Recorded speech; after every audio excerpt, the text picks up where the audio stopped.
অনেক অনেক ওয়েলকাম, অনেক অনেক ভালোবাসা। লাল আলু কারা কারা খেতে ভালোবাসো বন্ধুরা? তো সাধারণ লাল আলুর দমকে আজকে অসাধারণ করে তুলব।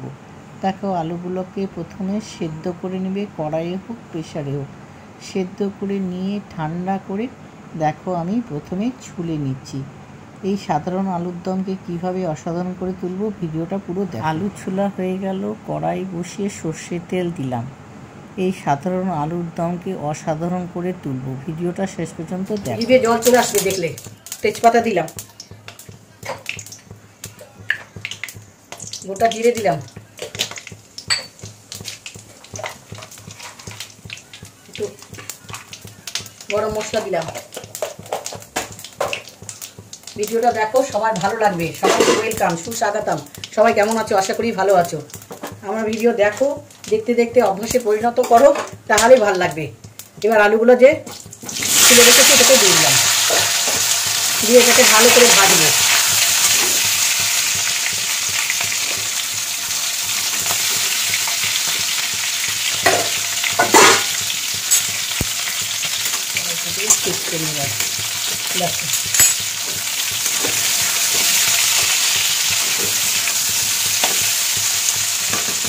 আলুটা ভাজা হোক, কী কী মশলা করছি দেখে নাও। সাধারণ ঘরে যে আমরা ভাতের সঙ্গে রুটির সঙ্গে খাই সেইভাবেই তৈরি করছি বন্ধুরা। হলুদ আর লবণ দিয়ে দিলাম স্বাদ অনুযায়ী, একটু আমি পাঁচফোড়ন অ্যাড করেছি, এর স্বাদ হবে আলাদা। তো আলুটাকে কিন্তু ভালো করে ভাজতে হবে। এই নতুন আলুর দম খেতে দারুণ লাগে বন্ধুরা। গ্যাসের ফ্লেমকে একটু কম করে করেছি। এবার মশলাটা কি দেখাচ্ছি দেখো, মাঝখানে গর্ত করে নিচ্ছি। আলু ভাজা হয়ে গেছে। এই দেখো টমেটো বাটাটা, একটা টমেটো পিউরি করে নিয়েছি। দিলাম হচ্ছে জিরে গুঁড়ো, ধনে গুঁড়ো, লাল লঙ্কার গুঁড়ো অল্প সামান্য, আর আদা বাটা। দিয়ে দেবো কাশ্মীরি লাল লঙ্কা কালারের জন্য। এবার মশলাটা কষাবো, খুব সুন্দর করে কষাবো। ঘরোয়া পদ্ধতিতে করছি আলুর দম, যা অপূর্ব স্বাদ লাগে না এইভাবে করে দেখতে তোমরা একবার। যা হলুদ কালারের জন্য হলুদ আর একটু দিয়ে দিলাম, লবণ পরিমাণ মতন লবণ,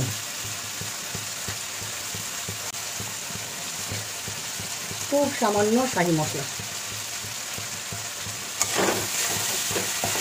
এবার খুব কষাবো মশলাটাকে, যত মশলা কষাবে তত খেতে ভালো লাগবে। সবাইকে ওয়েলকাম, সুস্বাগতম। সবাই আবারও বলছি বন্ধুরা, সবাই দেখে চ্যানেলটাকে সাবস্ক্রাইব করে নাও। রোজ রোজ আমি রান্নার ভিডিও করি, তোমাদের কেমন লাগে সবাই কমেন্ট করে জানাবে। এবার মশলাটা কষাই একটু ভালো করে, তাতে আসি। টক দই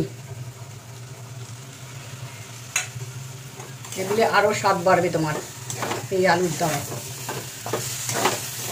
পোস্ত বাটা কাজু বাটাও দিতে পারো, কিন্তু আমি আজকে নর্মালভাবে সাধারণ আলুর দম বানাচ্ছি, যা খেতে অপূর্ব লাগে স্বাদে।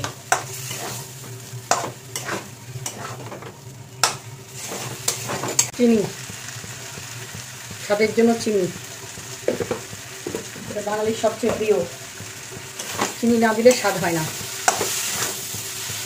দেখো মশলা কষানো হয়ে গেছে। কড়াইটা দেখতে পাচ্ছ কিনা তোমরা? লেগে গেছে কড়াইয়ে গায়ে। কষানো হয়ে গেছে, রেডি হয়ে গেছে। দেখো গন্ধও ছেড়ে দিয়েছে। সুন্দর করে কষিয়ে নিতে হবে এইভাবে। তারপরে আমি আরেকটু জল দিলাম।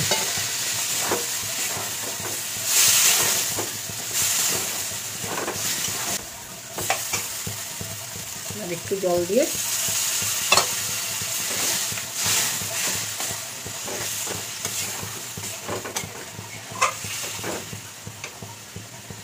স্ট্যান্ডিং একটু টাইম দিব, মশলাগুলো আলুর গায়ে লেগে যাবে।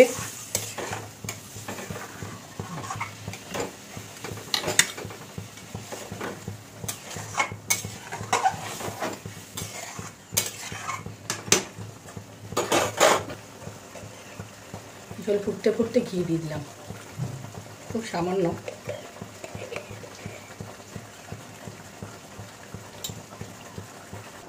কসুরি মেথি হাত দিয়ে এরকম ম্যাশ করে দিবে, অপূর্ব স্বাদ লাগবে। তো রেডি বন্ধুরা আমার এই সাধারণ আলুর দম।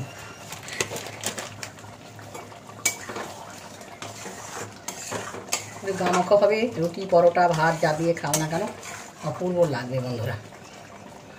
চলো নামাই। শেষে একটা আমি ভাজা মশলা দিচ্ছি, ধনে জিরে লাল লঙ্কাকে ভালো করে শুকনো খোলায় ভেজে, এটাই হচ্ছে মারাত্মক টেস্টি বন্ধুরা। এটা দিলে আর কিছু লাগে না বন্ধুরা। ও যা টেস্টি হয় না এটা দিলে। আলুর দমে দিয়ে দেখো, আমার মতন করে দেখো এইভাবে। রুটি মনে হয় সেকেন্ডে 20টা রুটি শেষ হয়ে যাবে। তো রেডি হয়ে গেছে, নামাই এবার। রেডি আলুর দম, অপূর্ব টেস্টি। কেমন হলো জানাবে আর সাবস্ক্রাইব করে নিও বন্ধুরা।